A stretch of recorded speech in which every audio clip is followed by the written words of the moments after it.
Namo tassa bhagavato arahato sama sambuddhassa. Namo tassa bhagavato arahato sama sambuddhassa. Namo tassa bhagavato arahato sama sambuddhassa. Terpujilah Sang Bhagawa yang Maha Suci yang telah mencapai penerangan sempurna. Terpujilah Sang Bhagawa yang Maha Suci yang telah mencapai penerangan sempurna. Terpujilah Sang Bhagawa yang Maha Suci yang telah mencapai penerangan sempurna. Sukihotu Namo Buddhaya. Pertama-tama kami mengucapkan puji dan syukur kehadirat Tuhan Yang Maha Esa atas limpahan karma baiknya pada kesempatan di siang hari ini.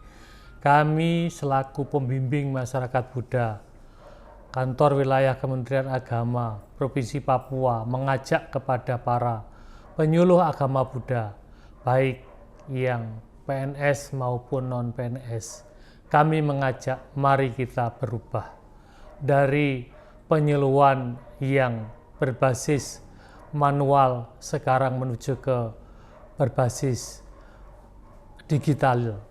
Jadi sesuai dengan anjuran Pak Menteri Agama, para penyuluh agama, baik semuanya beragama, Islam, Kristen, Katolik, Hindu, dan Buddha untuk berdigitalisasi. Jadi khususnya yang beragama Buddha di Provinsi Papua ini, mari kita awali dengan digitalisasi terkait dengan penyuluhan agama Buddha di seluruh Papua. Ibu bapak para penyuluh yang budiman, dalam kesempatan membangun integritas dan akuntabilitas kinerja penyuluhan, pelaksanaan aksi perubahan PAK, penulis lakukan dalam rangka meningkatkan layanan kepada masyarakat atau umat Buddha di wilayah Provinsi Papua. Aksi perubahan ini merupakan salah satu wujud nyata program layanan yang berintegritas dan profesional untuk memberikan layanan yang berkualitas kepada masyarakat, khususnya yang beragama Buddha, dalam menguatkan pemahaman dan pengamalan agama pada individu, kelompok, organisasi, lembaga. Aksi perubahan ini mengajak seluruh pihak yang berperan dalam kegiatan penyuluhan untuk bekerja dengan sepenuh hati, aktif dan kreatif dalam menyikapi berbagai kondisi selama proses pembangunan integritas dan kinerja para penyuluh telah dilakukan berbagai langkah sebagai berikut. A.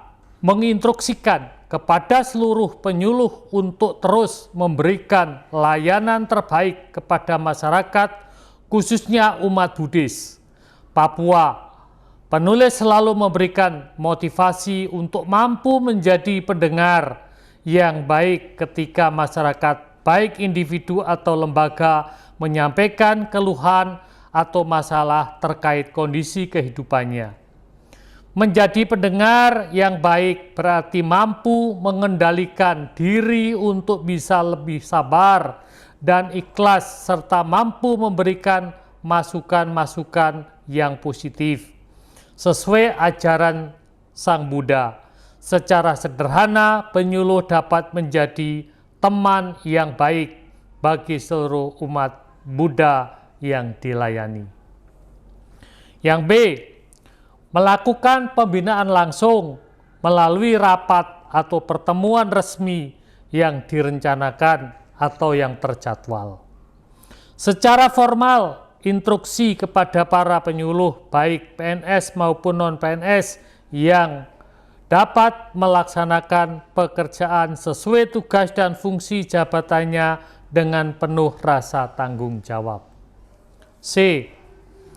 Memberikan contoh langsung dalam memberikan layanan tanpa pamrih dengan cara menerima dan memberikan konsultasi layanan langsung terhadap masalah-masalah yang timbul dalam melakukan penyuluhan atau penguatan bidang keagamaan, merespon aktif dan turut dalam penyelesaiannya dengan bahasa agama, memberikan teguran secara lisan maupun tertulis para penyuluh yang tidak dapat mengikuti ketentuan atau melanggar aturan. Dalam hal memberikan teguran, penulis lebih mengedepankan sharing terlebih dahulu. Artinya, mendengarkan alasan atau penyebab terjadinya kesalahan, kemudian memberikan masukan atau pertimbangan terbaik, sehingga kesadaran untuk memperbaiki diri muncul dengan sendirinya.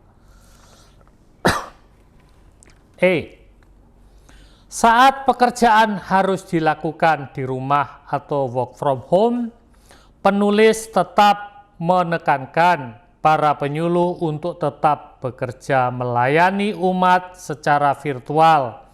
Penulis juga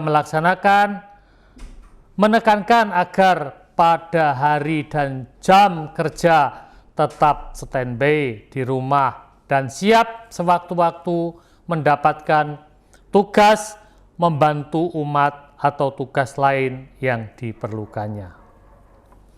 Yang kedua, pengelolaan budaya organisasi. Budaya kerja atau kebiasaan yang mengakar dan berulang dilakukan biasanya akan melahirkan zona nyaman.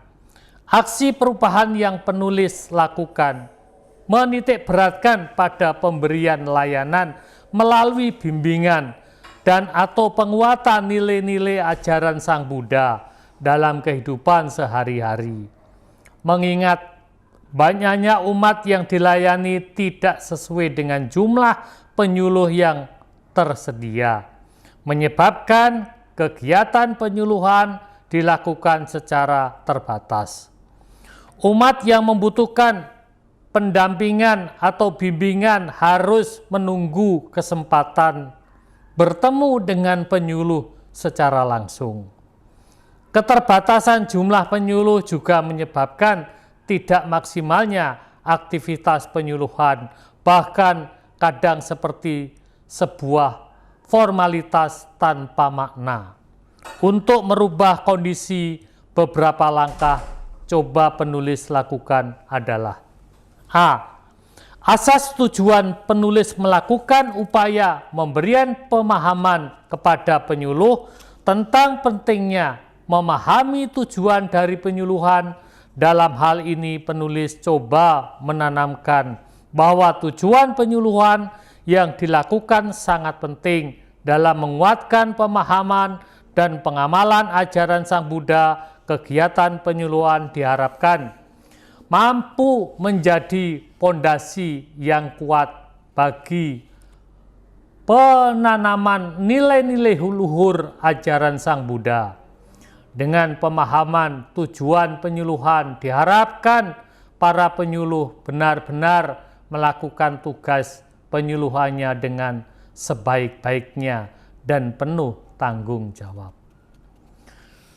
Yang kami hormati para penyuluh agama Buddha, asas konsensus penulis memberikan kesempatan seluas-luasnya kepada para penyuluh untuk berkontribusi aktif dalam mensukseskan kegiatan penyuluhan agama Buddha. Hal ini mencerminkan diri antusiasnya para penyuluh dalam memberikan masukan, ide-ide kreatif atau bahkan evaluasi kegiatan penyuluhan yang diadakan baik secara langsung maupun daring.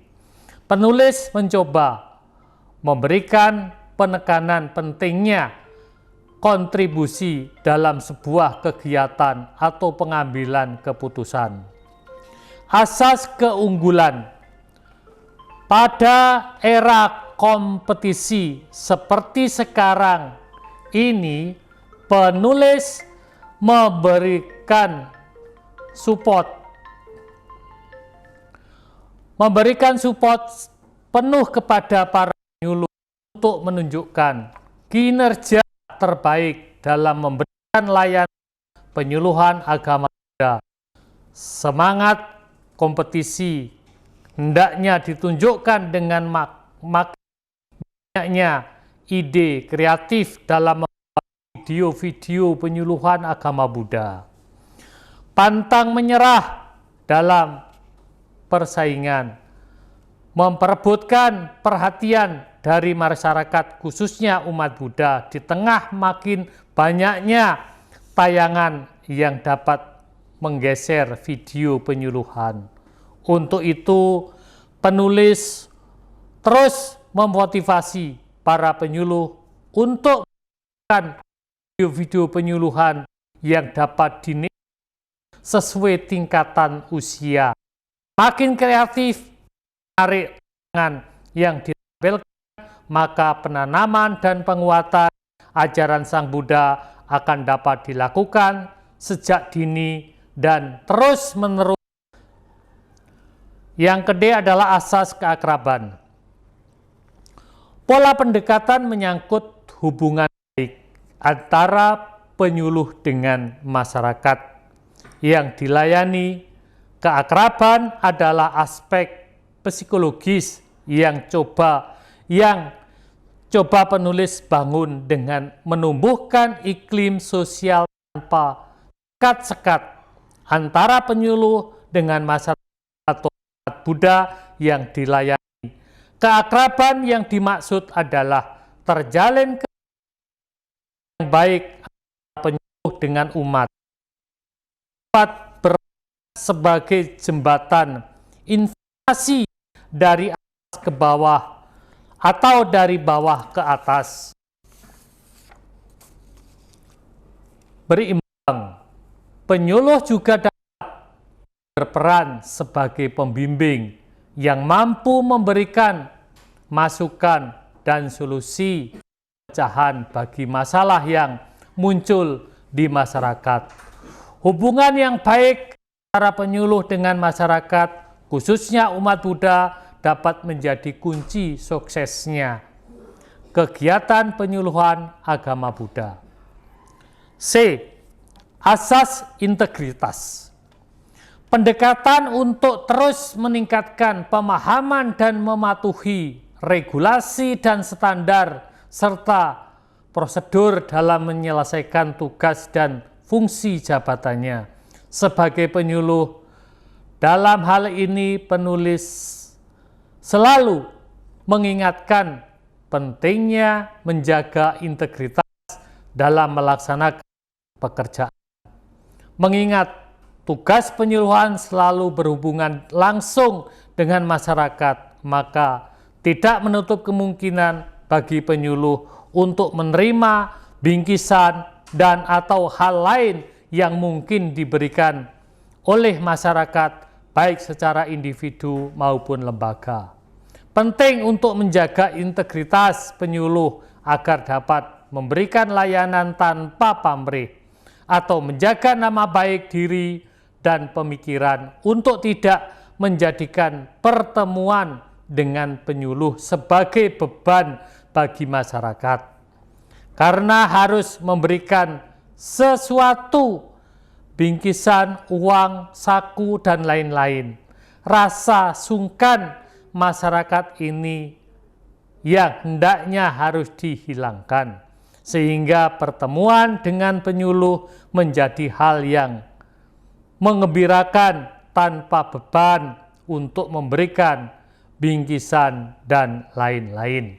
Kepada para penyuluh agama Buddha yang kami banggakan, dalam kesempatan yang mulia ini saya mengajak sekali lagi kepada para penyuluh baik yang PNS maupun non-PNS, khususnya di kantor Kementerian Agama Provinsi Papua, mari kita beralih penyuluhan yang seperti zaman dulu, masih tatap muka, masih dengan menggunakan manual. Sekarang kita mari beralih ke digitalisasi, mempercepat proses pelaksanaan penyuluhan, makin praktis dan makin hemat energi. Demikian ajakan kami kepada para penyuluh agama Buddha di kantor Kementerian Agama Wilayah Provinsi Papua. Semoga ajakan kami bisa membuat atau merubah para penyuluh untuk berdigitalisasi. Demikian, Sabe Sata Bawantu Sukitata, semoga semua makhluk hidup berbahagia. Sukihotu, Namo Buddhaya.